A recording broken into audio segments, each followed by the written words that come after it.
berguna untuk melihat kinerja perusahaan, kinerja keuangan perusahaan. Jadi dari aspek keuangannya saja. Nah, kira-kira sama seperti kemarin ya, sebelum memulai ketua kelas, siapa yang mau menjadi ketua kelas? Nah, ini ini si Medi ini sudah melakukan perekaman. Oke, terima kasih Medi. Siapa kira-kira yang akan menjadi ketua kelas? Tidak harus yang melakukan perekaman awal ya. Katakanlah selama ini nyamannya dengan siapa? Katakanlah selama semester sebelumnya yang menjadi ketua kelas itu bisa kemudian membantu menjadi ketua kelas lagi pada perkuliahan ALK. Waktu MK kemarin siapa ketua kelasnya?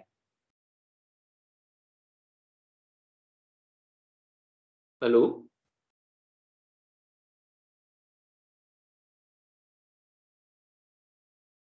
Siapa Medi ketua kelasnya waktu kemarin? Steven, Pak. Steven? Oke. Ya, Pak. Ya. Mas ingin melanjutkan menjadi ketua kelas di ALK?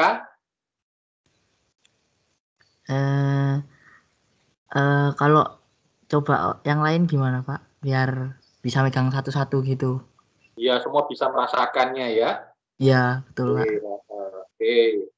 Siapa kira-kira kawan-kawan yang ada di sini yang mau menjadi ketua kelas? Nggak harus cowok kok, cewek juga bisa.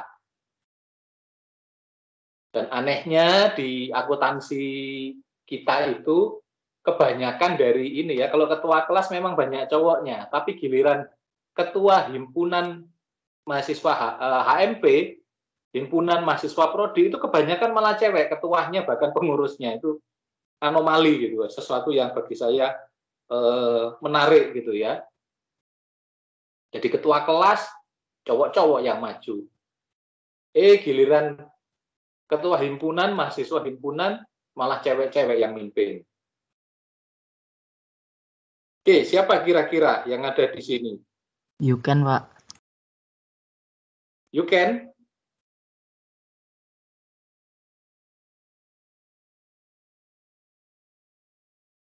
Gimana you can?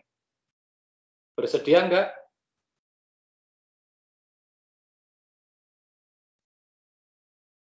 Tuh, you can-nya mana ini? Kok diam saja?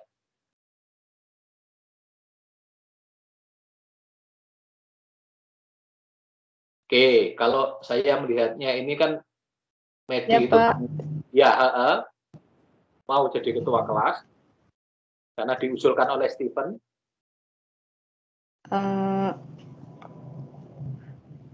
Iya, Pak, nggak apa-apa. Oke, ini belum ada, saya nggak bisa tahu ini wajahmu kayak apa karena tolong nanti saat perkuliahan untuk ininya ya, untuk ikonnya itu DP-nya diganti ya dengan fotonya sama seperti yang lain, ini ada foto-fotonya. Kalau mungkin saya nggak tahu nih, nggak melihat. Ya, nanti diganti ya.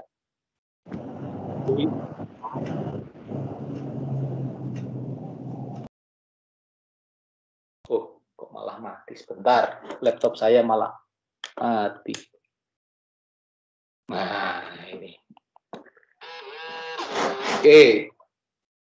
Ya, berarti fix ya ketua kelasnya ini you can Setiasari. Ya, sama seperti perkuliahan di teori akuntansi. Di kemarin itu pengauditan kok teori akuntansi, kan milik kakak kelas kalian ya. Itu tugasnya itu sebenarnya tentu saja tugas ketua kelas itu membagi kelompok di awal ini. Jadi kelompok diserahkan pada siapapun Dan kemudian saya lupa isinya perkuliahan saya berapa itu ya di sini, karena saya tiba-tiba mati harus saya hidupkan lagi berapa kali pertemuannya. Jadi nanti kemudian di kelompok itu didata, ditabulasi, kelompok 1 siapa gitu ya, materinya apa, dan kemudian itu tugas yang awal. Nah, kemudian setelah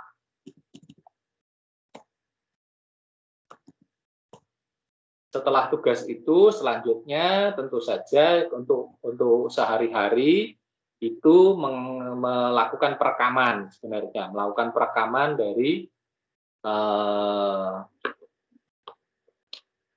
setiap perkuliahan. Itu tugas yang utama.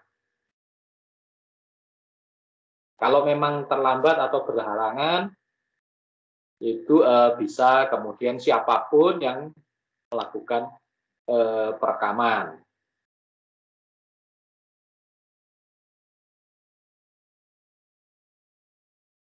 Tapi itu tanggung jawabnya ketua kelas sebenarnya ya. Setelah itu ya proses diskusi dan sebagainya, presentasi dan sebagainya. Urusan nanti kemudian bagaimana share screen dan sebagainya itu urusan dari si penyajinya sendiri, bukan pada si ketua kelasnya. Nah, selanjutnya tentu saja saat di UAS ya.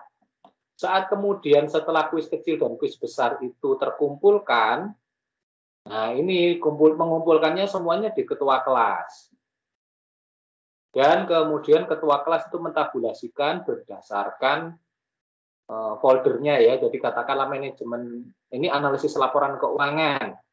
Maka folder itu isinya adalah kuis besar, presentasi dari setiap kelompok, dan kemudian mini skripsi. Jadi untuk kalian nanti tugasnya itu bukan lagi seperti kemarin itu adalah makalah, presentasi dan artikel. Jadi makalah, PPT dan artikel.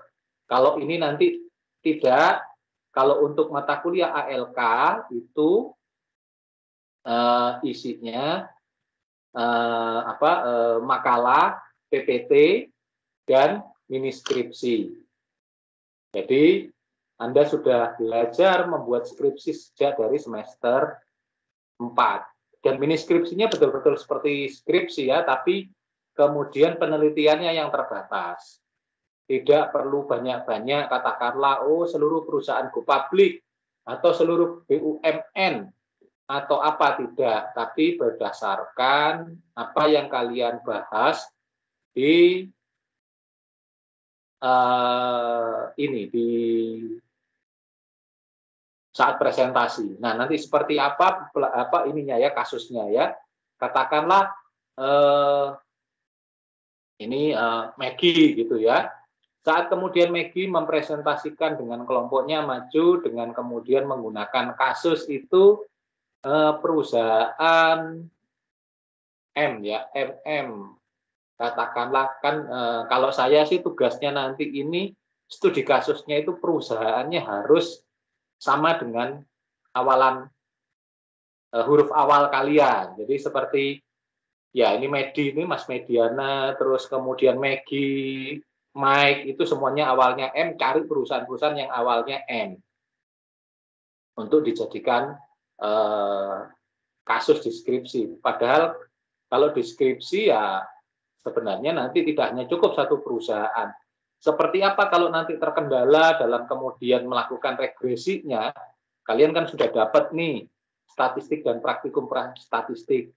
Jadi ALK ini analisis laporan keuangan isinya nanti mini skripsi adalah gabungan dari manajemen keuangan, beberapa metode yang ada di dalam manajemen keuangan digabungkan dengan statistik, khususnya ekonometrik ya, metode apa yang akan dipakai, metodenya regresi, terus kemudian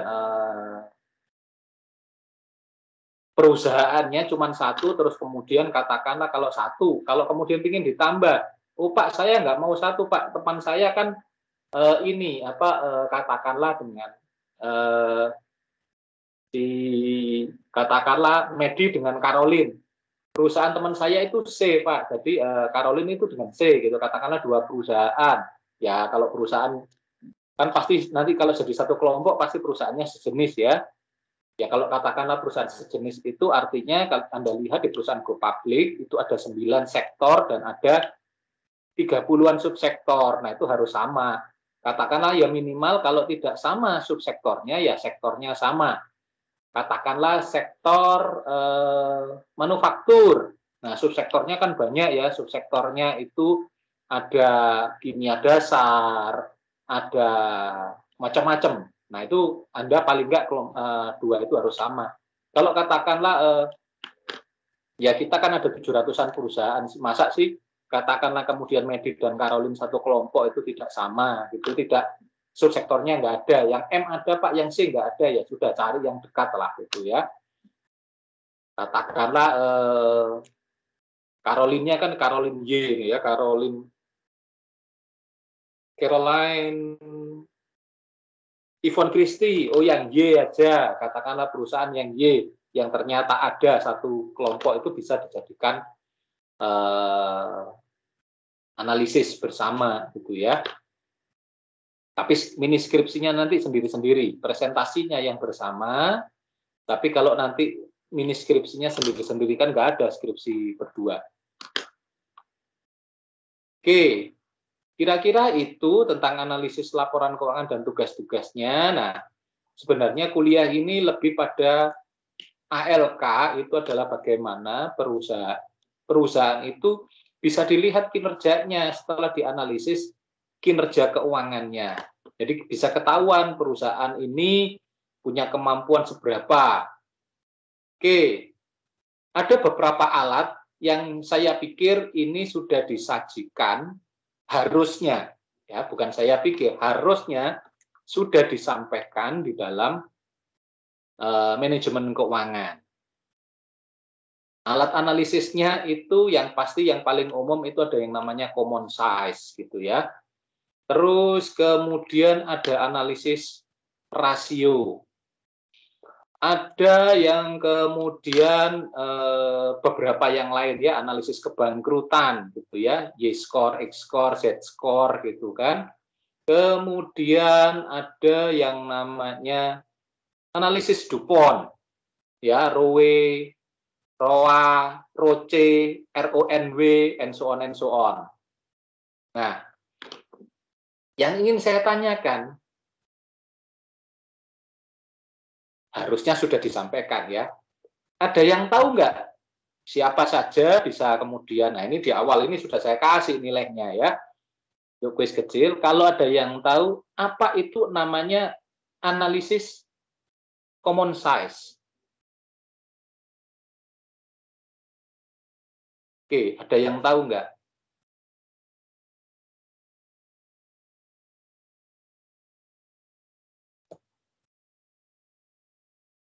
Halo? Kok diam semua? Pak, pertemuan pertama, Pak, pemanasan, Pak, jangan langsung ditanya-tanya. Ya, kalau mau dapat nilai kuis kecil, bahkan saya mulai dari pertemuan pertama, ya silahkan menjawab. Kalau tidak, ya nggak apa-apa juga sih. Ada yang tahu common size?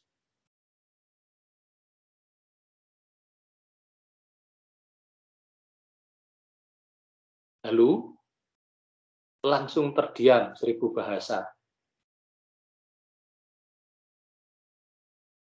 Analisisnya itu modelnya adalah vertikal, bukan horizontal ya. Kan analisis ada 2 ya, analisis vertikal, ada analisis horizontal.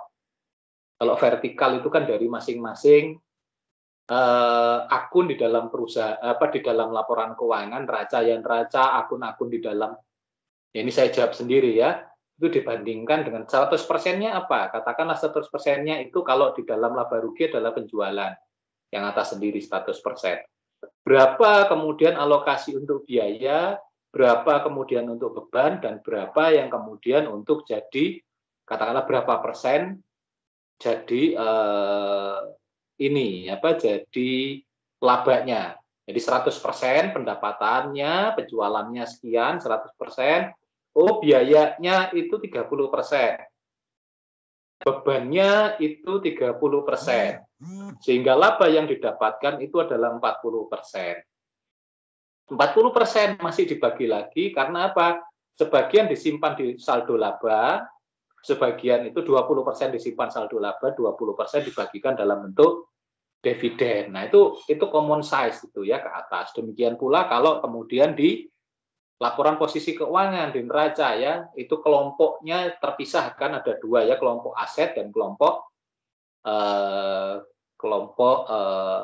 ekuitas dan kewajiban. Nah, sedangkan yang untuk aset tentu saja total asetnya yang di bawah total asetnya 100%, berapa yang kemudian itu ternyata menjadi berapa persen menjadi aset lancar, berapa persen menjadi aset tidak lancar, berapa persen itu yang menjadi aset tidak berwujud. Demikian kalau dengan ekuitas, berapa persen kewajiban, berapa persen ekuitas terhadap totalnya, total ekuitas dan kewajiban dan ekuitas. Nah, itu gunanya untuk apa? Ini nantinya kemudian digabungkan ke rasio. Kalau kita ingin tahu rasio-rasio tentang pendapatan dan sebagainya, ya kita nggak usah ngomong itu katakanlah kita profitabilitas ya, rasio kan ada yang umum kan ada 5 gitu ya. Ada rasio likuiditas, ada rasio solvabilitas, ada rasio aktivitas, ada rasio profitabilitas atau rentabilitas, dan ada rasio pasar. Nah, untuk rasio likuiditas, ya udah karena yang liquid bandingin aja apa-apa yang ada di dalam aset lancar dibandingin dengan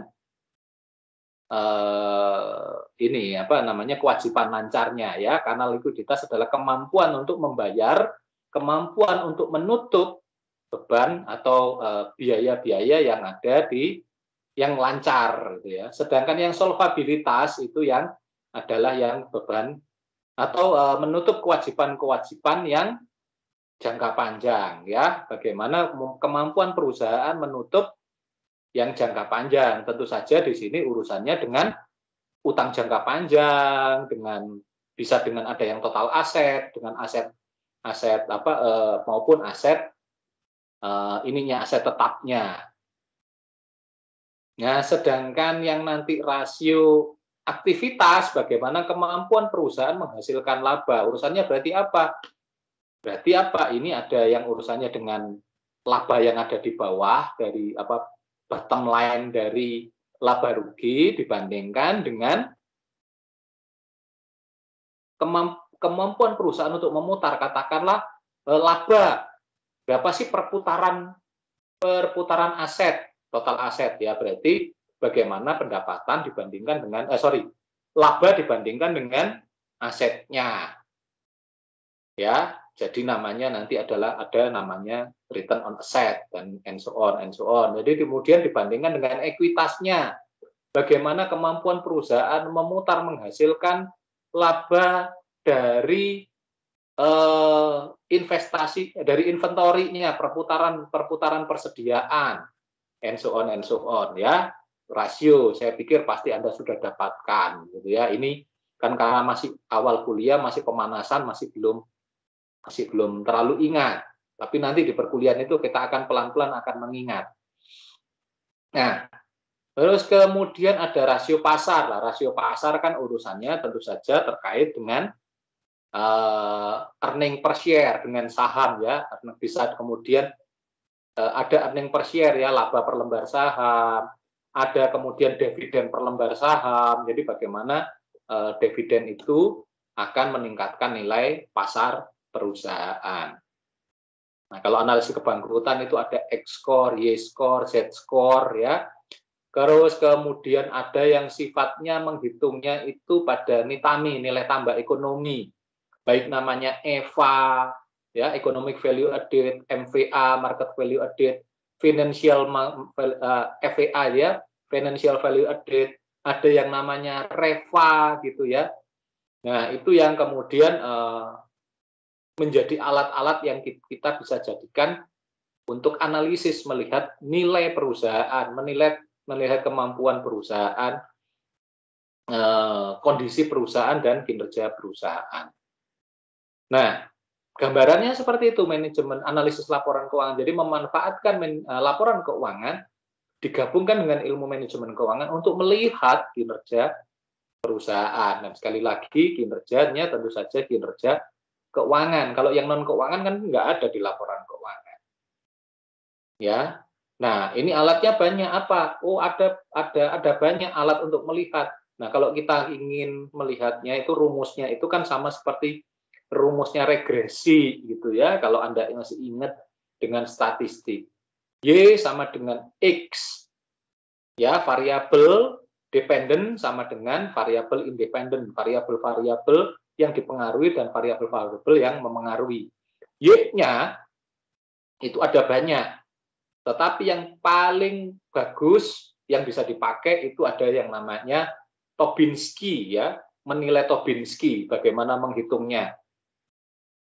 Mungkin nggak ada sedikit di sini disinggung di ALK ini, tapi tentu saja tidak banyak karena ini sudah ada di manajemen keuangan kemarin.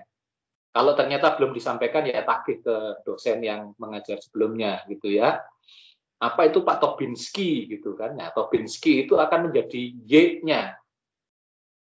Sedangkan X-nya bisa apapun.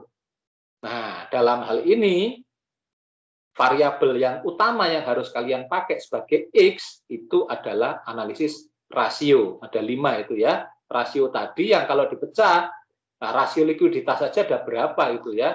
Rasio likuiditas itu Y-nya bisa ternyata X-nya, X1-nya itu adalah likuiditas, sedangkan X1-1-nya ada apa? Current ratio, ada quick ratio, ada acid test ratio.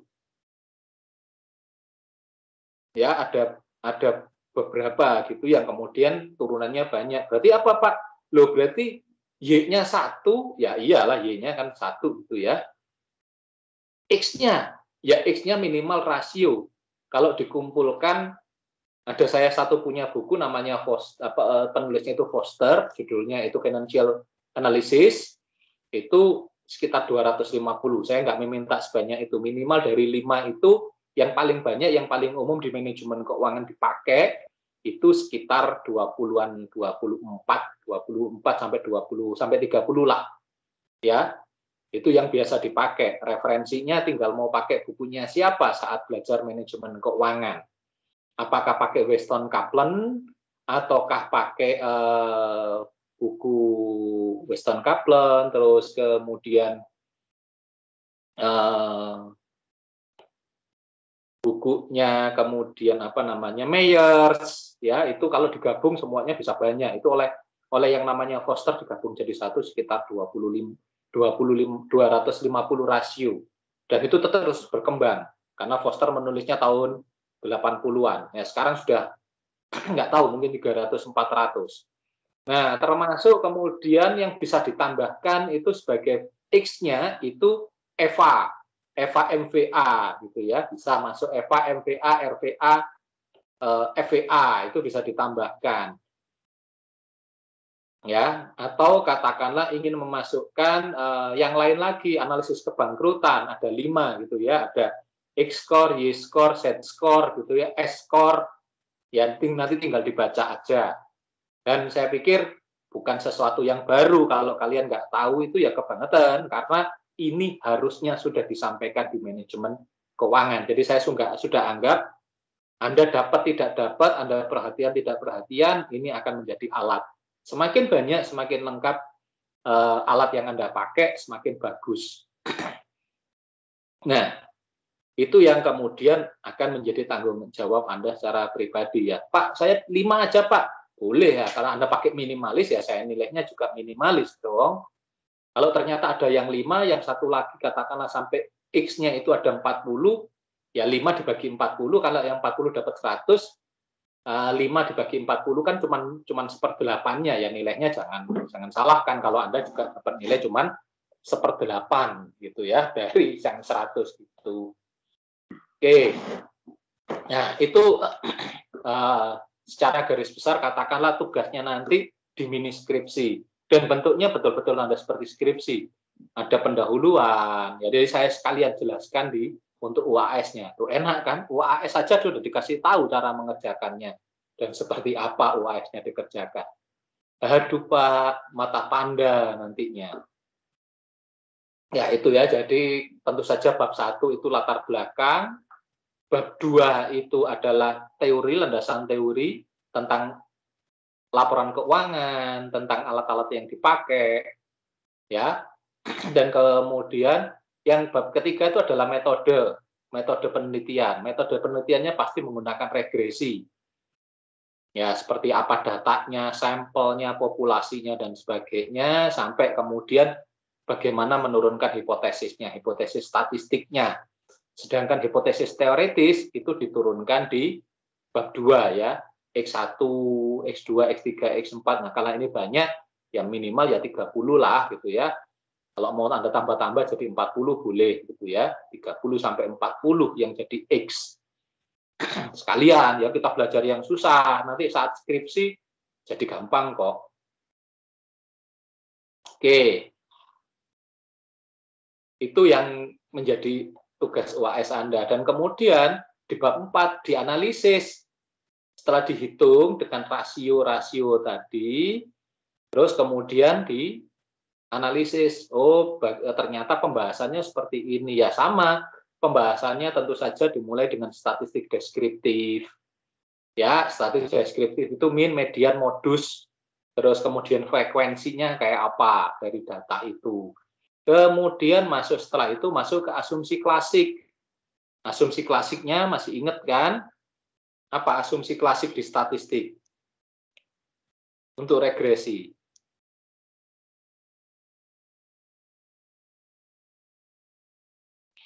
Ya, ada normalitas, ya, ada heteroskedastisitas, ada kemudian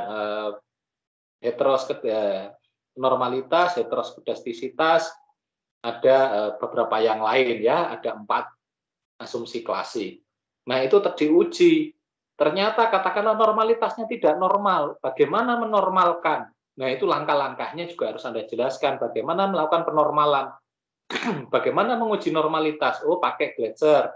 Oh, bagaimana ternyata normalitas itu dimunculkan setelah tidak terpenuhi? Oh, katakanlah mengurangi data. Atau kemudian ternyata menambah data, harus menambah data. Pak, kalau normal itu berapa, Pak? Normal itu biasanya kalau untuk regresi minimal 30 datanya ya. Nah, kalau kemudian Anda satu perusahaan berarti 30 tahun. Aduh kan susah Pak datanya gitu ya, laporan keuangan 30 tahun. Kalau 2 perusahaan Pak, berarti 15. Kalau 3 perusahaan Pak, kalau yang kebetulan ada kelompoknya yang 3 orang, 3 kelompok, ya enak karena 3 orang ya, 3 orang dalam satu kelompok, ya 10 kan. Nah, kalau 10 tahun kali 3 kan 30. Nah, tentu saja bisa saja tidak normal, ternyata ada memang beberapa data yang harus hilang. Oh, ternyata 25 ya, tambah lagi. Ya, yang paling aman minimal 30. 30 itu kalau di dalam bahasa statistiknya masuk ke T ya, tabel T, student. Kalau di bawah 30 tabel Z, non parametrik nanti. Nah, itu nantilah di semester 5, 6 Anda baru mendapatkan yang itu. Sekarang kita belajar yang parametrik. Jadi hari ini ALK itu adalah gabungan lanjutan dari akuntansi keuangan menengah, lanjutan dari manajemen keuangan, dan lanjutan dari statistik digabung jadi satu. Mantap kan? Ya pokoknya yang hitung-menghitung ini, analisis-menganalisis ya, gambar grafik dan sebagainya, statistik-statistik, jangan khawatir. Nanti Anda selalu kemudian ingat, waduh ini pasti Pak Dan yang bikin susah, gitu, bikin mata panda. Padahal sebelumnya juga yang bikin susah itu ada Pak Rino juga ya, yang mengajar MK dan statistik, juga Pak Putu. Oke. Jadi tugasnya nanti adalah membuat mini skripsi masing-masing orang berdasarkan perusahaan yang dipilihnya. Ya kalau katakanlah Pak, kelompok saya beda gitu ya, alatnya, alat analisisnya ya pasti beda lah, nggak mungkin sama. Pilihan-pilihan rasionya kan pasti beda. Kalaupun sama ya it's okay, nggak apa-apa. Tapi kalau kemudian sama benar, menghitungnya sama persis, ya pasti enak ya, salahnya juga pasti sama persis. Kalau benar semua sih baik, enak. Tapi kalau salah-salah satu gitu kan pasti kemudian salah semua gitu ya. Nah, setelah itu, setelah asumsi klasik diuji, setelah lolos asumsi klasik, tentu saja dilakukan uji statistik ya. Uji regresinya, itu kelayakan regresinya, dimulai dari uji F, jangan kebalik-balik ya, uji F dulu, terus kemudian R-square, yang besar-besar dulu ya, uji F itu kan gede hurufnya, ya, terkait bagaimana, terus kemudian kelayakan dari model Anda, kelayakan dari Y sama dengan X-nya, terus kemudian R-square untuk melihat berapa besar koefisien determinasi, jadi pengaruh dari seluruh variabel independen terhadap variabel dependennya. Terus kemudian baru dilihat uji T. Apa? Masing-masing dari X itu pengaruhnya sendiri-sendiri. Ya, kalau dulu ada yang namanya simultan dan ini apa namanya? Uji simultan dan uji sendiri gitu ya. Nah, katakanlah kalau sekarang sudah tidak lagi gitu ya, tapi uji T adalah melihat dari ini apa hipotesis yang Anda susun. Bagaimana X11 terhadap Y, X12 terhadap Y, X13 terhadap Y. Itu nanti kemudian kalian lihat kayak apa pengaruhnya. Oh, ada yang signifikan karena dia di bawah 0,05 atau di bawah 5%. Tapi ada yang di atas berarti tidak signifikan. Kalaupun signifikan masih dilihat arahnya sama enggak? Arahnya sama-sama berpengaruh positif atau ternyata kalau syarat Anda di statistik berkata positif, ternyata di situ tidak positif, arahnya ternyata negatif. Oh ya berarti dia berpengaruh dia tidak berpengaruh walaupun dia dinyatakan memenuhi memenuhi syaratnya karena 0,05 di bawah 0,05 sehingga dia signifikan tapi berbeda arah, artinya bahwa kemudian tidak terjawab. Yang terjawab bukan hipotesis 1 HA1 tapi H0-nya, bukan HA tapi H0-nya ya, bukan HA H alternatifnya tapi H0, H01, HA1, H02, HA2 dan sebagainya. Nah, itu yang kemudian akan Anda buat menjadi mini skripsi. Kalau yang lain-lain nanti sebenarnya tidak perlu saya perpanjang lebar, karena yang terpenting saya harus menjelaskan bagaimana Anda mengerjakan UAS-nya. Nah, setelah itu tentu saja dilihat bagaimana apakah punya punya implikasi, baik implikasi secara teoretis, apakah mendukung teori yang Anda buat sebagai dasar atau tidak, dan bagaimana implikasi praktis ya terhadap perusahaan yang Anda analisis. Ya, Anda baca-baca skripsi kakak kelas Anda, kakak tingkat Anda, seperti apa sih skripsi itu, terus bisa jadi pemikiran. Atau kalau Anda yang punya kakak atau saudara yang sudah punya atau yang sudah bikin skripsi, bisa dilihat bagaimana menyusun skripsi. Dan kemudian tentu saja setelah itu ditarik simpulannya, penutupnya itu adalah simpulan dan saran, dan kemudian jangan lupa di bawahnya itu adalah daftar pustaka. Ya, bagaimana daftar pustakanya itu juga harus lengkap. Tentu saja semuanya berdasarkan kaidah penulisan yang baik dan benar. Bagaimana citasi, bagaimana menulis daftar pustaka harus sesuai dengan aturannya. Kebetulan kita menggunakan EPA ya, American Psychological Association ya, karena di dunia ini ada beberapa cara penulisan seperti citasi, cara menulis di daftar pustaka, ada yang menggunakan Harvard Style, ada yang Cambridge Style, ada yang EPA, ada banyak.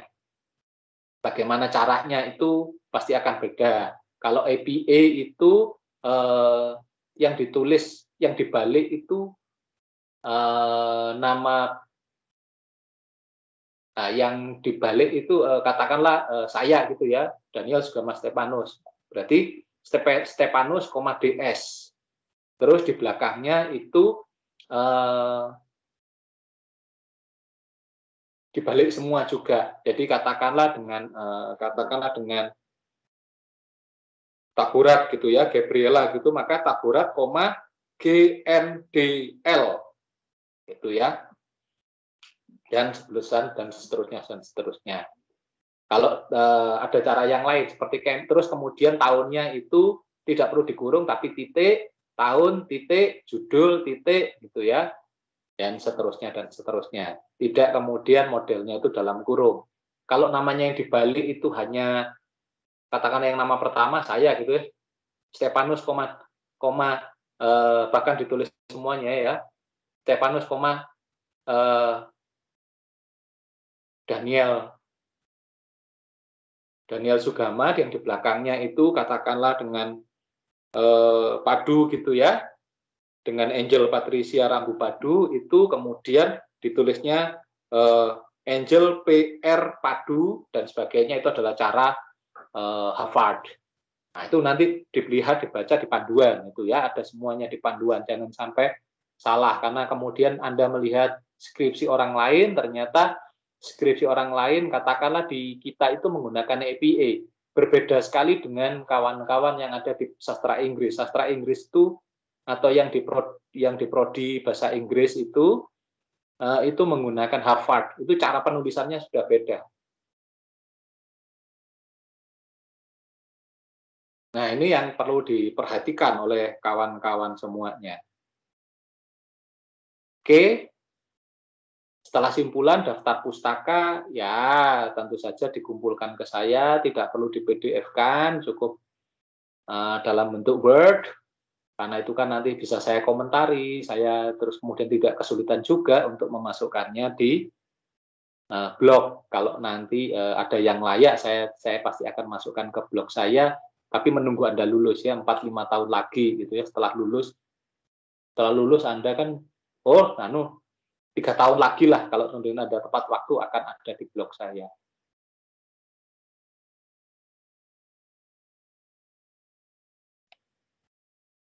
Oke, ada pertanyaan mengenai UAS, mengenai tugas akhir yang harus dikerjakan.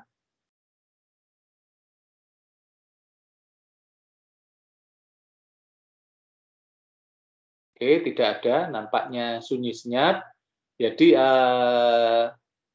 ya sama seperti kemarin saat saya menjelaskan di pengauditan 1, maka nanti kuliahnya adalah Anda sebagai mahasiswa nanti melakukan presentasi untuk apa? Mengisi kuis besar ya. Kuis besar 1, 2, 3, 4. Kemarin sudah saya jelaskan. Saya ulangi sekali lagi, yang pertama tentu adalah kelayakan dari makalah Anda. Yang kedua itu, kuis besar 2 itu adalah kelayakan dari presentasi Anda, PPT Anda. PPT ya, PowerPoint bukan Power Text. Terus kemudian kemampuan presentasi, dan yang keempat itu adalah kemampuan diskusi. Itu yang menjadi bahan penilaian. Sedangkan untuk kuis kecil, itu semuanya berasal dari keaktifan kelas ya. Nah, kalau tidak ada, kita lihat satu persatu gitu ya. Kalau untuk lebih jelasnya Anda bisa download, Anda bisa unduh RPS ini dari Teams yang ada, Anda unduh, termasuk materi kuliah kita, saya juga sudah berikan semuanya. Ada beberapa buku yang saya pakai gitu ya, ada Wild and Subramanyam, ada Giroux, dan ada beberapa buku yang lain. Pak, kok semuanya dalam bahasa Inggris? Ya, orang Indonesia sangat ada sih buku bahasa Indonesia, tapi saya tidak rekomendasikan. Kalau untuk sekedar dibaca-baca ya nggak apa-apa, tapi bukan untuk bahan panduan ya.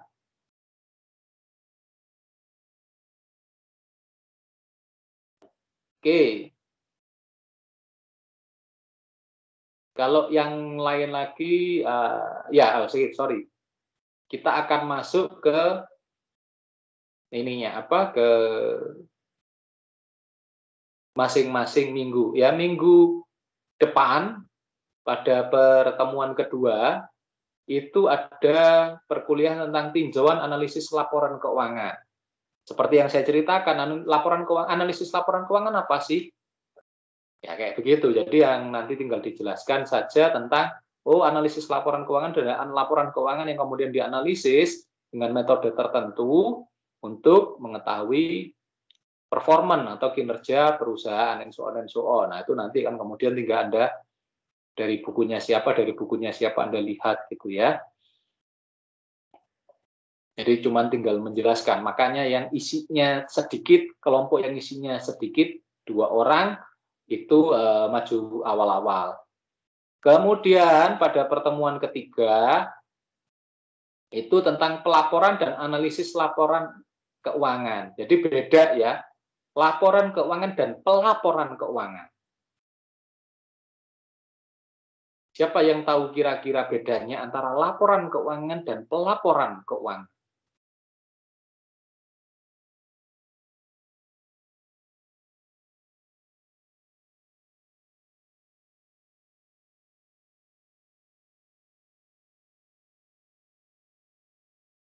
Oke, belum ada. Pelaporan keuangan itu adalah prosesnya, seperti yang diceritakan oleh Medi kemarin, bagaimana kemudian memproses dari transaksi ke dalam jurnal dan sebagainya sampai menjadi laporan keuangan. Jadi prosesnya itu adalah pelaporan keuangan. Bagaimana penyajiannya, syaratnya, standarnya.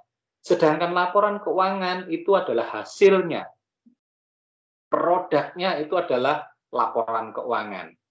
Ya, laporan keuangan yang Anda tahu kan ada yang namanya posisi keuangan, ada yang namanya laba rugi, perubahan ekuitas, terus kemudian ada yang namanya arus kas, ada yang namanya yang kelima itu adalah catatan atas laporan keuangan, dan kemudian yang keenam itu adalah komparasi ya. Kalau terjadi perubahan metode, apa yang terjadi komparasinya seperti apa? Jadi mana yang lebih baik sebelum dirubah atau setelah dirubah dari sebuah metode akuntansi? Kalau ada perubahan, kalau tidak ya 5 ini laporan keuangan itu ya. Yang namanya posisi keuangan, terus kemudian laba rugi, ya, terus kemudian perubahan ekuitas, arus kas, dan catatan atas laporan keuangan. Itu diceritakan. Nanti termasuk apa ya? Menceritakan tentang pelaporan, menceritakan siklus akuntansinya. Sedangkan kemudian laporan keuangan menceritakan tentang laporan keuangannya. Terus kemudian menceritakan analisis laporan keuangan. Apa sih analisis laporan keuangan? Jadi sebagian dari penyaji pertama itu akan dipresentasikan lagi, khususnya untuk analisis laporan keuangan. Analisis laporan keuangan adalah ini, metode yang bisa dipakai ini. Oke, pada pertemuan keempat, itu adalah analisis pendanaan. Bagaimana sumber dana perusahaan itu didapatkan dan diolah. Ya dari mana pendanaan? Pendanaan perusahaan itu kan nanti kemudian Anda ketemu dengan yang namanya teori packing order. Bahwa kemudian pendanaan perusahaan dari 2, internal dan eksternal. Seperti apa internal dan eksternal itu nanti itu ya, kalau ada yang tahu boleh jawab sekarang. Pendanaan internal dan eksternal. Apa yang sumber dari internal apa saja, sumber dari eksternal apa saja bagi perusahaan? Kalau yang ada yang mau menjawab.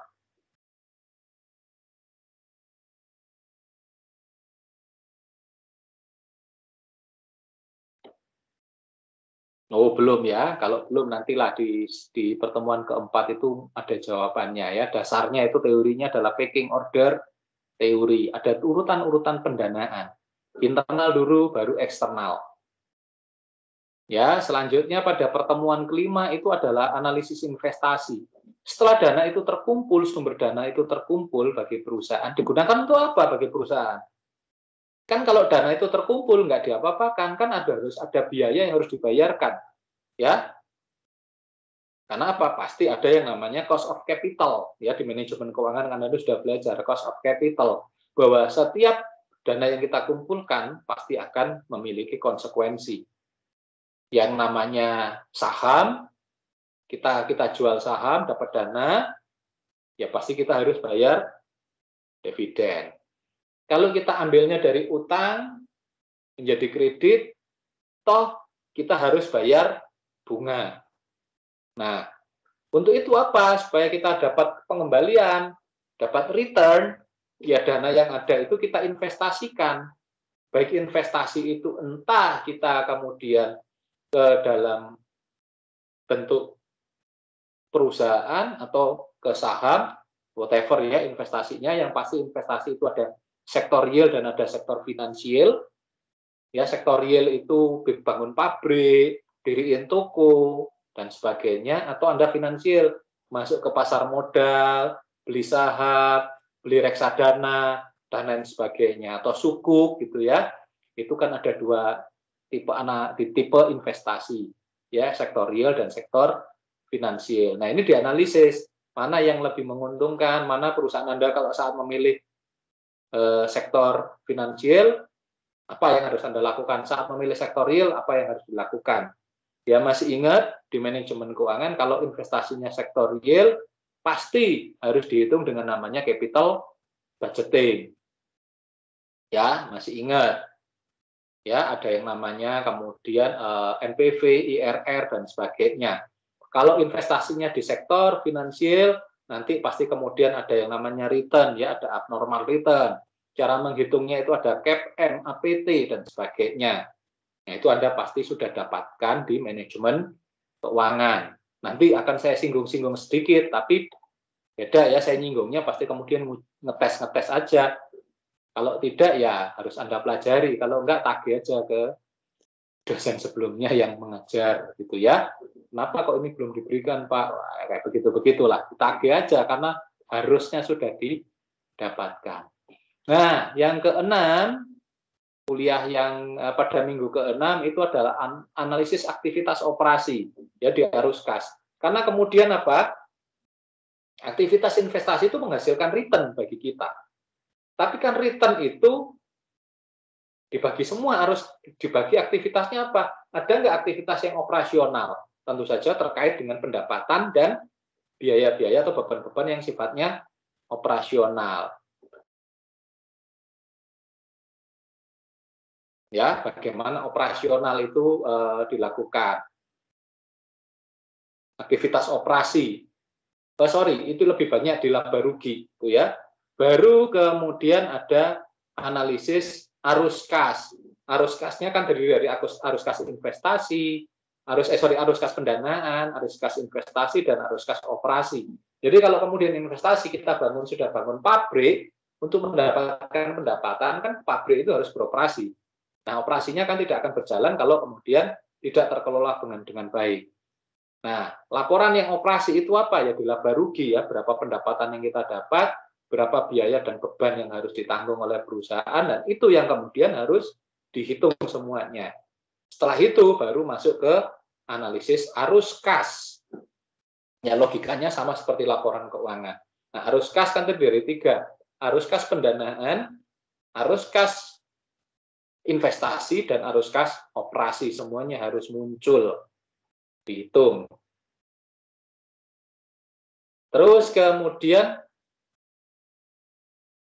pada pertemuan ke-8 bagaimana kemudian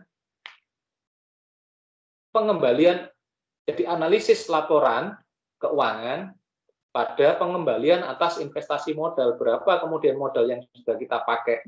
Untuk ekuitas itu loh, berapa pengembalian, return yang bisa didapatkan.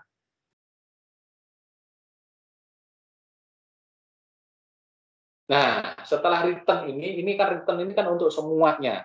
Ya, untuk semua yang ada terlibat di dalam perusahaan, baik itu pemilik, pemilik dalam hal ini adalah investor, bagi manajemen, bagi apa dan sebagainya ya, bagi karyawan, semua yang terlibat di dalam perusahaan, berapa kemudian persentase yang menjadi bagian dari vendor dan sebagainya, bagi pemerintah itu kan ada yang namanya pajak. Nah, khusus bagi perusahaan sendiri itu kan ada analisis profitabilitas. Nanti pada pertemuan ke-9 kita akan bahas profitabilitas, kemampuan perusahaan menciptakan profit itu berapa. Kemampuan itu adalah kemampuan menciptakan profit, mendapatkan profit. Atau rentabilitas, kemampuan mendapatkan pengembalian dari investasi itu berapa. Nanti itu analisis profitabilitas itu ada di pertemuan ke-9 dari sekarang. Sedangkan pengeluaran ke-10 itu adalah analisis prospektif. Jadi semua laporan keuangan itu kan sifatnya past and present, dulu dan sekarang.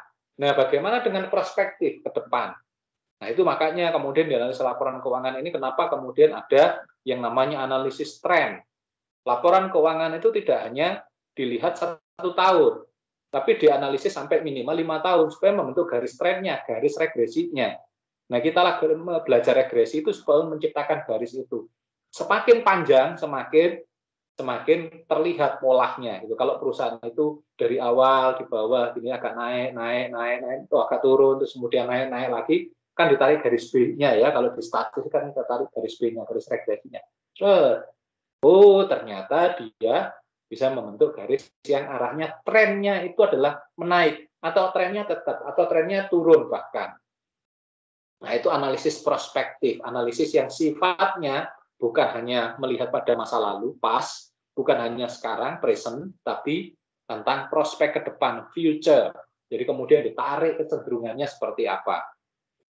Nah, itu kan garis pengalaman, atau kalau di dalam bahasa ini ya, pengantar ilmu ekonominya itu adalah garis pembelajaran, learning curve-nya, itu bisa dilihat dari itu. Nah, kemudian pada pertemuan ke-11 itu analisis kredit. Bagaimana kemudian kita melihat dari sumber utang itu berapa sebenarnya yang kemudian bisa didapatkan oleh perusahaan, return-nya. Termasuk kemudian yang namanya financial distress, ancaman terhadap kebangkrutan karena perusahaan tidak mampu membayar kewajiban-kewajiban baik jangka pendek maupun jangka panjangnya. Yaitu namanya financial distress. Analisis ekuitas, bagaimana kemudian dari saham saja, ya saham kalau itu perusahaan itu menjual saham, paling tidak kalau kemudian itu adalah modal sendiri, kalau itu perusahaan perseorangan, itu berapa analisis ekuitasnya. Atau tingkat analisis ekuitasnya itu bisa dinilai, performanya, kinerjanya. Jangan-jangan kita terlalu berpatokan pada ekuitasnya. Ya kalau ekuitasnya banyak nggak apa-apa. Tapi kalau utang tidak ada, kan sebenarnya perusahaan kalau nggak ada utang baik atau buruk? Ya tergantung kondisinya. Kalau ternyata dia cukup untuk memperoleh pendapatan nggak apa-apa. Tapi mengambil utang juga nggak salah kok. Karena mengambil utang itu berarti apa? Meningkatkan kapasitas investasinya. Sehingga berapa persentase dari yang namanya DER nanti ya, debt to equity ratio, perbandingan antara berapa ekuitas terhadap utangnya, itu bisa dilihat. Kalau ternyata kita kebanyakan utang tapi nggak mampu membayar kan juga bahaya. Tapi kalau kita utangnya cukup banyak, asal tidak lebih dari 75% ya dari total, kan itu kalau secara undang-undang kan harus bangkrut. Ternyata dia cukup banyak, katakanlah 50% utang yang nggak ada masalah, asal tetap bisa bayar ya. Karena apa? Itu berarti naik kapasitasnya. Kalau kita dari modal kita sendiri cuma punya 100, kalau kemudian kita tambahkan dengan utang sejumlah 100, kan kita punya 200 untuk kita kelola. Berapa kinerjanya? Apakah lebih baik atau buruk? Itu nanti kemudian bisa dilihat di DER, debt to equity ratio, perbandingan antara analisis kredit dan analisis ekuitasnya. Tentu saja kalau utangnya terlalu sedikit ya ngapain, mending nggak pakai utang. Kalau utangnya terlalu banyak, hati-hati, mampu nggak kita membayar, gitu kan.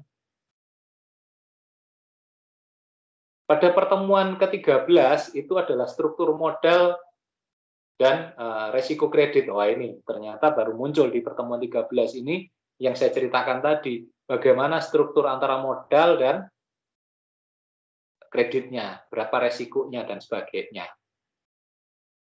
Nah, ternyata untuk ALK itu cuma 12 pertemuan ya. Pertemuan ke-13, setelah itu 14-15 karena tugasnya memang cukup berat karena Anda dan bukunya memang nggak banyak gitu ya katakanlah bukunya W.L. Subramanyam babnya nggak banyak tapi isinya tebel-tebel ya. Isinya banyak karena kemudian yang dibahas adalah rumus-rumus dan contoh-contoh kasus. Sehingga dari yang pertemuan kedua atau pertemuan presentasi ke-1 sampai presentasi ke-11 itu menggunakan bukunya W.L. Subramanyam, sedangkan khusus untuk yang pertemuan ke-13 atau presentasi ke-12 ini menggunakan bukunya Giro chapter 11 ya, struktur modal dan resiko yang seperti yang saya ceritakan tadi, berapa sebenarnya antara struktur modalnya dan resiko dan kreditnya itu bisa dihitung. Berarti kelompok yang ada di sini adalah 12 kelompok ya, 12 kali presentasi. Sedangkan jumlah mahasiswanya itu adalah 31. Ya, kalaupun dikalikan 3 kan 36. Ya, tidak cukup. Jadi setelah saya hitung-hitung, kalau 12 mahasiswanya 31, berarti 12 kali 2, 24. Ya, 24 itu berarti 12 sisanya adalah 24, sisanya 7. 7 dari 12 ada 7 kelompok di kloter kedua yang isinya itu membahas ini apa? Jadi ada 12 kelompok terdiri dari 2 kloter. Kloter pertama ada 5 kelompok yang isinya cuma 2 orang. Kenapa? Saya kasih di awal-awal ya prioritas saja. 1 dia 2 orang.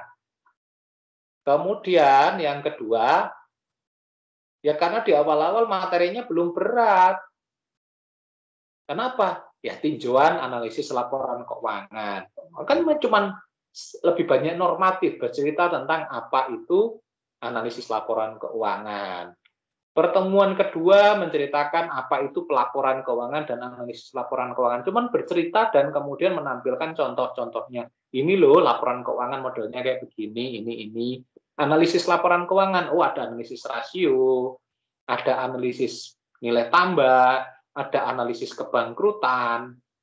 Ya, itu kan cuma contoh-contoh kasusnya dan contoh-contoh rumusnya. Tidak perlu sampai menghitung. Kemudian ketika analisis pendanaan, sumber dana, masih belum banyak. Hitung-hitungannya apa? Ya sumber dana kan dari mana? Ya sumber dana internal, sumber dana eksternal. Pakai packing order teori. Sumber dana internal apa aja, sumber dana eksternal apa aja. Itu kan kalau contohnya di dalam laporan keuangan ini investasi. Pertemuan keempat, investasi ya tentu saja investasinya tinggal sektor real atau sektor finansial. Kalau di dalam perusahaan contohnya seperti apa. Terus kemudian analisis operasi, pertemuan kelima. Ya kan masih kemudian operasinya berarti urusannya dengan laba rugi. Sedangkan mulai dari pertemuan ke-6 sampai pertemuan ke-12 itu lebih berat hitung-hitungannya. Ya kok pas gitu ya. Walaupun sebetulnya analisis operasi, aktivitas operasi sudah lumayan berat, tapi masih mampu lah kalau 2 orang karena urusannya dengan laba rugi. Urusannya dengan pendapatan dikurangi biaya dan beban dan laba. Itu aja yang lebih banyak diceritakan. Sedangkan nanti yang lain itu lebih detail karena urusannya dengan laporan keuangan yang lebih mendetail dan lebih mendalam. Alat analisnya lebih susah. Kalau ini kan jelas. Urusannya operasional, oh berarti urusannya dengan perputaran, dengan profitabilitas. Profitabilitas akan banyak dibahas oleh kelompoknya, ya nggak usah. Saya akan banyak ngomong mengenai analisis rasio perputarannya saja. Ya begitu. Jadi ya ada batasan-batasan yang menjadikan 5 penyaji pertama ini tidak terlalu sulit sehingga cukup dipresentasikan oleh 2 orang. Sedangkan yang ke-6 sampai ke-12 memang cukup banyak alat yang harus dipakai gitu ya, alat analisisnya.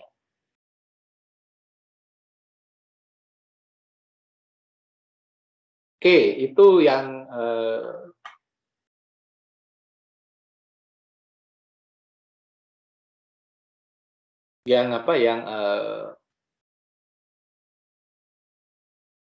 bisa saya sajikan gitu ya.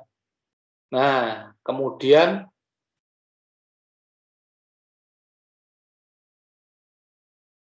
tinggal bagaimana Anda kemudian membagi kelompok, siapa yang akan menjadi 5 penyaji pertama yang terdiri dari 2 orang, dan kemudian 7 penyaji terakhir yang isinya 3 orang. Konsekuensinya penyaji kloter kedua itu memang lebih berat ketimbang yang pertama, karena materinya lebih banyak hitung-hitungannya, sedangkan yang pertama lebih banyak penjelasan-penjelasannya.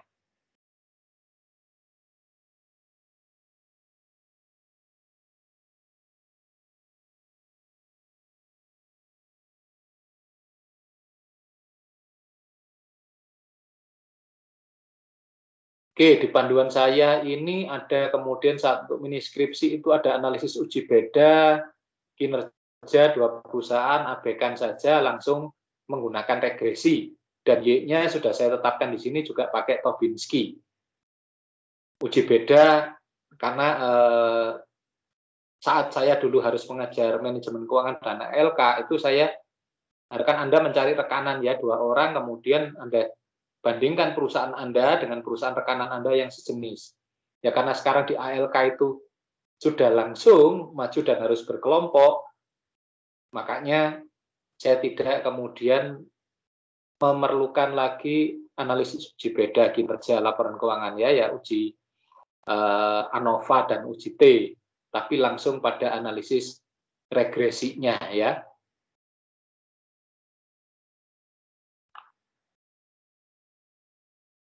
Termasuk syarat-syarat yang lain ya, bagaimana plagiasi, jangan kemudian mencontek dan sebagainya. Biasanya kan yang paling, apakah bisa Pak menghindari contekan tanpa mencontek sama sekali? Yang agak sulit di bab 2, karena bab 2 relatif hampir sama. Tapi bahwa kemudian ya Anda bisa pakai bukunya banyak, bukunya bisa kemudian Anda pakai dari mana saja. Nah kalau kemudian sama semua satu kelas kan ya berarti kan plagiasi gitu ya. Kalau contoh kasusnya kan pasti beda. Yang jelas kan pakai awalan nama Anda. Kalau perusahaan Anda yang Anda pakai katakanlah Raihan gitu ya. Terus kemudian menggunakannya dengan perusahaan yang bukan depannya R. Perusahaannya ternyata awalnya dengan C, wah pasti nyontoin. Kalau enggak dia mungkin enggak perhatian. Atau Vionita pakai V, ada Pak perusahaan yang depannya V banyak. Ya, ada 700 perusahaan yang go public yang Anda bisa pakai. Pak, kalau saya ingin pakai tidak perusahaan go public, relatif sulit karena nanti data laporan keuangannya kan harus disajikan sebagai lampiran di sini nanti ya. Nah, kalau lampirannya nggak jelas, terus kemudian dari mana, ya kan sulit untuk saya membuktikan bahwa Anda sudah mengerjakan dengan baik dan benar untuk UAS. Kemudian bagaimana tahapan-tahapan statistiknya ya, SPSS yang Anda pakai, atau Anda pakai mau alat yang lain boleh, EViews katakanlah, tapi yang standar aja, yang lebih mudah itu adalah dengan SPSS, itu Anda pakai, ya sama kan, statistik juga pakai SPSS, dan kemudian kalau ternyata itu kan harus dilampirkan juga. Kalau tidak ada lampirannya kan saya jadi susah mengonfirmasi nilai yang ada di atas. Oh, nilai R square-nya sekian dari mana? Kan saya harus lihat dari prosesnya. Pak, apakah ada waktu? Nah, kan ada yang kemudian nakal-nakal, jangan-jangan Pak Dan itu nggak dibaca gitu kan. Nanti nilainya seenaknya. Oh, jangan khawatir, boleh menguji saya. Ya, ngetes saya juga boleh gitu ya, apakah saya baca atau tidak. Pasti saya baca kalau mau kan saya nantinya mana yang layak atau tidak itu kan saya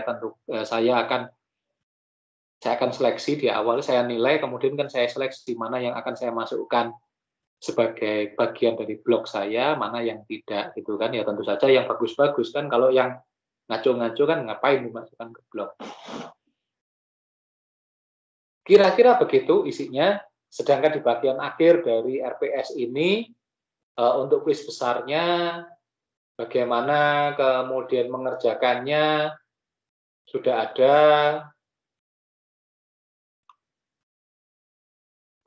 Untuk ujian akhirnya datanya seperti apa? Di sini datanya saya pakai 2020 sampai 2020. Tentu saja itu kan yang tahun kemarin. Yang sampai sekarang kan tentu saja kita sudah di tahun 2022 ya. Anda bisa mengupdate-nya sampai ke perusahaan yang datanya tahun 2021. Yang sudah saya jelaskan tadi, kalau Anda ternyata menggunakannya 10 tahun.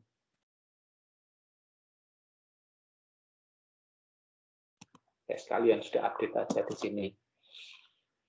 10 tahun. Ya, kalau dua perusahaan 10 tahun 20 pasti asumsi klasiknya tidak akan tercapai. Kalau 3 perusahaan masih bisa lah, karena 10 tahun 3 perusahaan 30 datanya pasti akan masih bisa tercapai gitu ya. Tapi kalau datanya itu di bawah 30, saya pastikan asumsi klasiknya pasti kena semua, terutama normalitas. Kalau heteroskedastisitas, terus kemudian yang Durbin Watson itu apa itu, nah itu masih bisa tidak ya masih bisa kaidahnya terpenuhi. Tapi kalau yang normalitas pasti nggak terpenuhi karena normalitas itu menggunakan tabel T student yang itu minimal data itu adalah 30.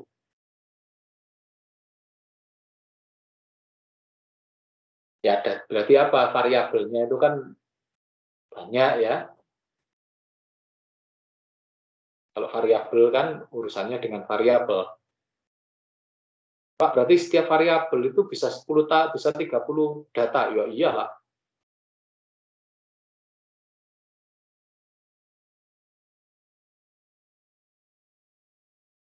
Pak, kok sepertinya menyiksa sekali, makanya saya sampaikan di awal. Jadi ya sama seperti kemarin yang saya sampaikan. Daripada kita itu nanti berdarah-darah atau bahkan ya berdarah dalam pertandingan, kan mending Anda berkeringat saat latihan gitu ya. Saya pakai logika olahraga aja ya. Jadi lebih baik latihan yang keras saat kemudian akhir itu nanti saat memang harus mengerjakan skripsi, cuman begini aja. Saya sudah pernah mengalaminya sejak bertemu Pak Dan di semester 4. Padahal kalau kakak kelas Anda itu bertemu saya untuk kemudian mengerjakan mini skripsi itu pasti saya berikan mulai dari manajemen keuangan. Ya beruntunglah diajar Pak Rino ya. Saya nggak tahu Pak Rino menggunakan apa, apakah dengan metode presentasi,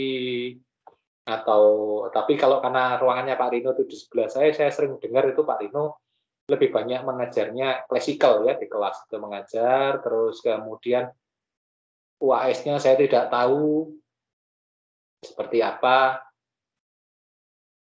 Nah, itu masing-masing orang yang punya metode.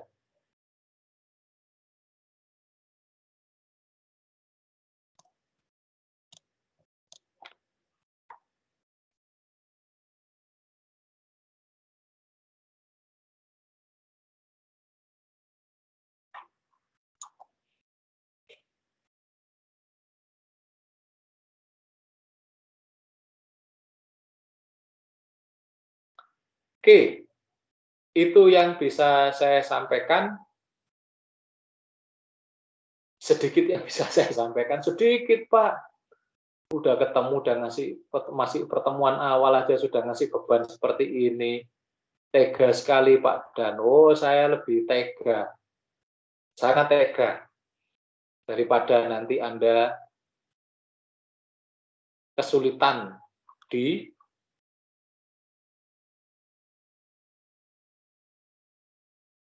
saat kemudian di mengerjakan skripsi, mengerjakan tugas akhir.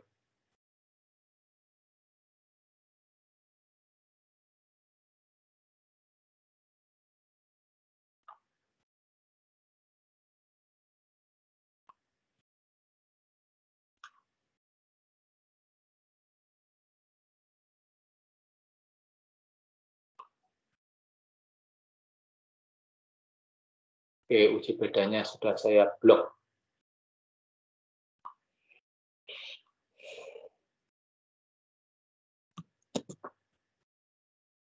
Oke, kira-kira itu. Ada yang ingin ditanyakan, didiskusikan?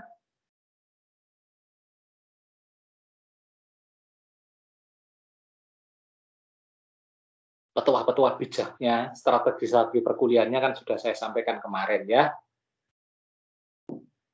Jadi playing smart. Jadi daripada Anda playing hard, menumpuk pekerjaan di akhir, mending dari awal Anda sudah tahu perusahaannya apa, Anda pakai, Anda kemudian sudah paling tidak mengumpulkan penulis bab 1 sampai bab 3-nya. Ya, di awal-awal ini, di tengah-tengah Anda tinggal memasukkan ini datanya, dianalisis, nanti di akhir-akhir Anda tinggal mengerjakan, katakanlah merapikan susunan dari mini skripsi Anda. Jadi playing smart, jadi lebih baik dicicil dari sekarang daripada playing hard. Jadi mau ujian ini baru kemudian membuat skripsi ini membuat ya, karena ini makanya saya kasih longgar gitu ya, pertemuannya hanya 13 kali, artinya ada 3 minggu Anda untuk mengerjakan skripsi, mini skripsi ini. Apakah cukup? Bisa jadi, tapi itu kan jadi berat gitu ya, Anda semuanya Anda tumpuk di belakang. Tapi ada yang orang-orang kayak begitu. Kebetulan tipikal saya nggak bisa seperti itu. Jadi saya harus cicil, saya buat dulu di awal-awal gitu ya, di terakhir tinggal saya merapikan. Daripada saya tumpuk di belakang, saya kerjakan, nggak tidur, nggak apa dan sebagainya, itu yang tidak saya suka. Makanya itu mengganggu hobi saya, gitu ya. Katakanlah saya lagi mau traveling, lagi dapat undangan kemana, atau lagi dapat ya ada teman-teman lagi naik, kayak minggu besok itu ada 2 undangan ya, ada pelatihan, satu lagi itu ada pelatihan kebencanaan ya, di Lumajang, dan kemudian satu undangan lagi untuk aksi tanam di daerah Pujon. Tapi karena saya sudah ada janji dengan kawan saya yang di Sidoarjo, saya memilih yang di Sidoarjo. Tapi kan ya kayak begitu, undangan-undangan gitu kan, kalau kemudian pekerjaan ini saya tumbuh di belakang, akhirnya kan jadi tidak terselesaikan. Makanya saya lebih suka mencicil. Lebih suka saya playing smart-nya daripada playing hard-nya. Paling tidak kalaupun buruk saya kumpulkan, selesai, gitu ya. Ya kalau sekarang itu di akhir pekan ini kan istri saya dan akhirnya saya kan jadi ikut-ikutan nonton gitu ya. Itu kan nonton MasterChef gitu ya. Lebih baik nggak enak tapi jadi daripada nggak jadi tapi disajikan gitu ya. Walaupun indah tapi nggak jadi, kan sama aja. Pasti disuruh pulang. Ya, kalau saya lebih baik saya selesai walaupun nggak rapi, ya kalau ada kesempatan saya rapikan di akhir-akhir. Itu prinsip saya. Kalau prinsip Anda silahkan. Jadi lebih baik saya begitu, sehingga waktu-waktu saya katakanlah untuk bersenang-senang itu tidak tidak terganggu oleh studi. Makanya prinsip saya, jangan sampai studi itu mengganggu hobi. Maksudnya kerjakan semuanya di saat kita mengerjakan, saat kita bersenang-senang, waktunya bersenang-senang ya bersenang-senang, jangan kepikiran pekerjaan yang belum selesai. Itu yang kira-kira yang bisa saya tambahkan untuk bagaimana mensiasati kerja-kerja kita, tugas-tugas kita bersama saya di analisis laporan keuangan. Dan yang nggak enaknya lagi, di akhir ini nanti Saudari Yuken akan memimpin kawan-kawannya untuk berkelompok. 5 itu yang terdiri dari 2 orang, dan ada 7 yang terdiri dari 3 orang. 5 orang ini maju pertama, presentasi pertama, jadi nanti dikatakanlah bisa diundi pertama. 5 orang dulu, maju pertama sampai ke 5, sedangkan yang 7 kelompok yang terakhir itu di kloter kedua akan maju untuk pertemuan ke-6 sampai ke-13. Ke-12. Ya, kira-kira begitu. Nanti kemudian saya akan minta kepada Yuken mengirimkan kepada saya ya lewat email, sama seperti permintaan saya kemarin kepada Akta, untuk kemudian menuliskan gitu ya. Oh, minggu pertama siapa dan akan maju materi apa, gitu ya. Materinya kan silahkan nanti silahkan diunduh dari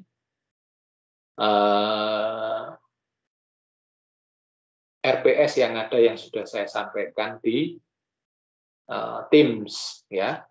Tinggal Anda lihat di Teams yang di atas general itu file, terus kemudian dari file itu kan ada beberapa file, ada RPS, ada kemudian materi perkuliahan.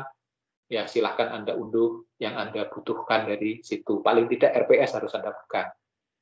Materi perkuliahan,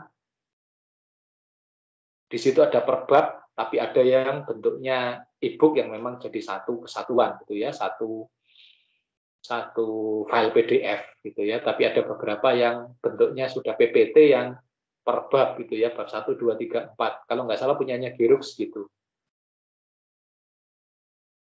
Itu sementara yang bisa saya sampaikan pada perkuliahan pertama di minggu pertama untuk ALK di minggu pertama ini.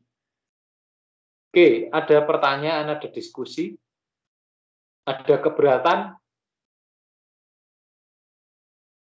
Pak, kok berat Pak tugasnya? Ya sudah standar saya seperti ini. Pak, bagaimana saya menghindari tugas-tugas berat itu? Ya gampang aja kan, tinggal revalidasi, tunggu aja semester depan gitu ya, tunggu tahun depan maju daftar lagi, siapa tahu bukan saya yang ngajar gitu ya.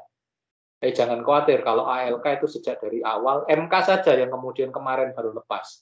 ALK itu MK dan ALK itu sudah seperti melekat gitu ya. Kalau di akuntansi Majung bahkan di luar itu sudah terkenal MK, ALK sama dengan Daniel gitu kan. Pasti apa tugasnya? Bikin mata panda gitu ya. Kalau diselesaikan dikejar terakhir kan matanya melekan sampai kayak panda, itu mata panda. Tapi jangan khawatir, tujuan saya adalah mempersiapkan Anda sebaik mungkin untuk di tugas akhir. Jadi nanti ke belakang-belakang ini semester 5, 6, 7, yang terberat sudah pernah saya lalui bersama Pak Daniel, ya. Ya iyalah, gimana tidak? Hobinya aja ekstrim. Oke, itu yang bisa saya sampaikan. Ada yang lain? Kalau tidak ada, saya akan akhiri dan tutup pertemuan hari ini. Nanti saya persilahkan Anda untuk berdiskusi dan berembuk, memilih-milih anggota kelompoknya, dan kemudian untuk maju apakah masuk di kloter pertama 5 orang pertama ataukah di kloter kedua 7 kelompok yang terakhir. Oke, itu silahkan Anda nanti kemudian berembuk dan saya tunggu nanti kabar dari Yuken, siapa ya daftar dari mereka yang maju, siapa akan maju apa dan kapan, itu ya paling tidak di minggu-minggu ini.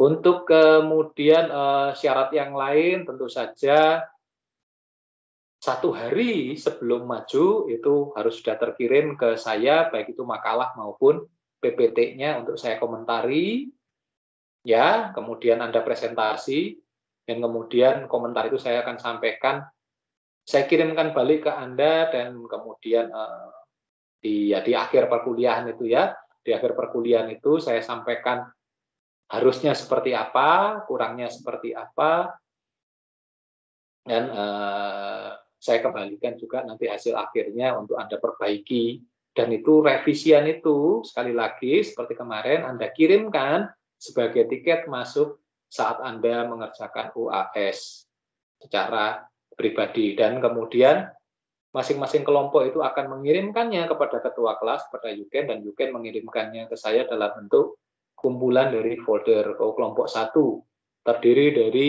katakanlah, Caroline dan Medi. Itu ya, itu isinya berarti apa? Makalah PPT yang sudah direvisi dan juga mini skripsi dari Caroline dan Medi.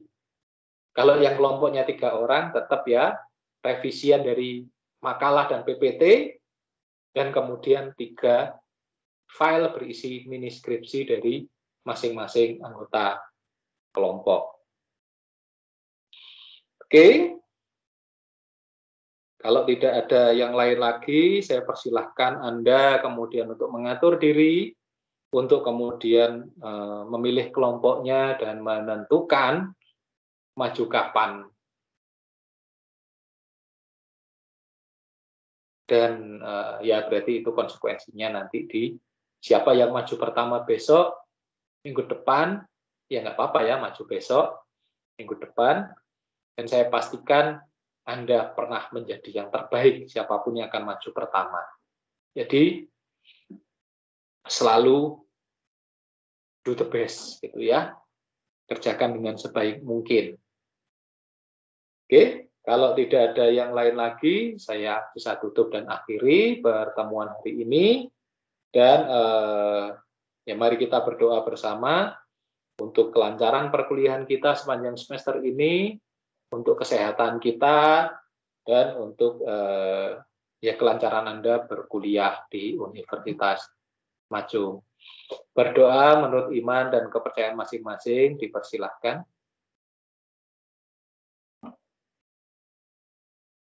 Terima kasih. Sampai ketemu di lain kesempatan. Selamat siang. Siang, Pak. Iya. Siang. Terima kasih, Pak. Selamat siang, Pak. Selamat siang, Selamat Pak. siang, Pak Daniel. Terima kasih. Selamat siang, Pak. Terima kasih. Iya.